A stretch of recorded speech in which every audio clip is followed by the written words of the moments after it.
Assalamualaikum warahmatullahi wabarakatuh. Apa kabar? Semoga senantiasa baik dan happy ya. Di video kali ini, aku mau sharing nih tentang BK Islam. Nah, buat teman-teman yang belum tahu, simak videonya lebih lanjut ya. Jadi begini, dewasa ini permasalahan hidup terasa semakin kompleks. Perkembangan manusia tidak lepas dari lingkungan, pola didik yang berbeda-beda, dan perubahan yang berefek pada gaya hidup. Munculnya masalah yang rumit, sedang perkembangan perilaku kurang mendukung, menyebabkan seseorang kehilangan konsentrasinya dalam memecahkan masalah mereka. Maka, terlepas dari itu semua, selaku makhluk sosial, manusia hidup saling berdampingan. Sudah menjadi kewajiban bagi manusia itu sendiri untuk saling mengingatkan dan menasihati satu sama lain. BK itu singkatan dari bimbingan, berasal dari kata bahasa Inggris yaitu guidance, yang artinya menunjukkan, membimbing, atau menuntun orang ke jalan yang benar. Sedangkan counseling berasal dari kata to counsel, yang artinya memberikan nasihat atau memberi anjuran kepada orang lain secara face to face. BKI itu sendiri menurut Tohari merupakan suatu proses pemberian bantuan terhadap individu agar menyadari kembali eksistensinya sebagai makhluk Allah Subhanahu wa Ta'ala yang seharusnya hidup selaras dengan ketentuan dan petunjuk Allah.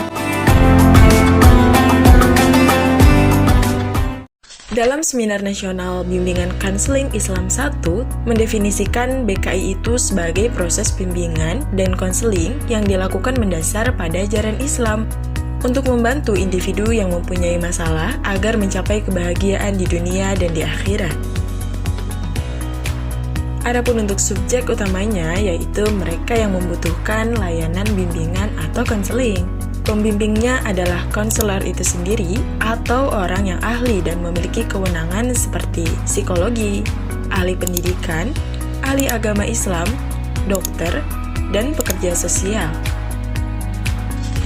Selanjutnya, berdasarkan Seminar Lokarya Bimbingan Konseling Islam 2, layanan BK Islam tidak hanya mengupayakan mental sehat dan kehidupan sejahtera, tetapi juga menemukan jalan hidup menuju kehidupan yang sakinah, batin tenang karena selalu dekat dengan Allah Subhanahu wa Ta'ala.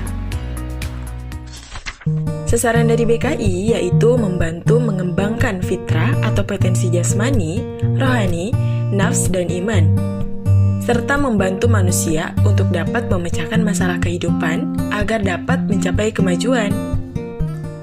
Dalam bimbingan konseling Islam, terdapat beberapa jenis layanan bimbingan, di antaranya yaitu layanan orientasi, layanan informasi, layanan penempatan dan penyaluran, layanan pembelajaran, layanan konseling perorangan, layanan konseling kelompok, dan layanan bimbingan kelompok. Terus, perbedaan dari BK umum dan BK Islam itu apa ya? Keduanya mirip-mirip dan sama-sama memberikan layanan serta konseling. Ada beberapa yang membedakan, di antaranya BK umum dalam proses layanannya tidak dihubungkan dengan Tuhan maupun ajaran agama.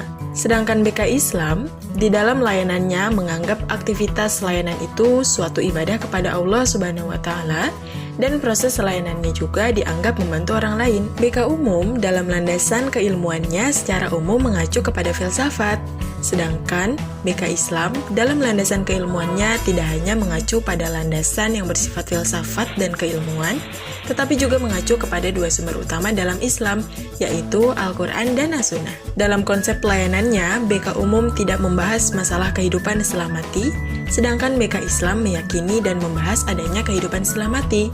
Selanjutnya, BK umum tidak membahas dan mengaitkan dengan pahala serta dosa. BK Islam membahas pahala dan dosa yang telah dilakukan.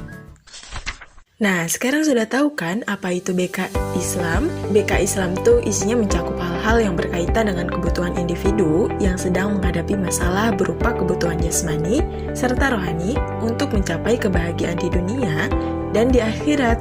Bonus nih, kita bahas prospek kerja BKI yuk! Prospek kerjanya, konsentrasinya tidak hanya di akademisi seperti menjadi guru BK atau dosen, tetapi dapat juga ditempatkan di dinas sosial, seperti rehabilitas atau disabilitas, rumah sakit, seperti bimbingan rohani Islam, bidang lembaga pengurus pernikahan dan keluarga, dan lainnya.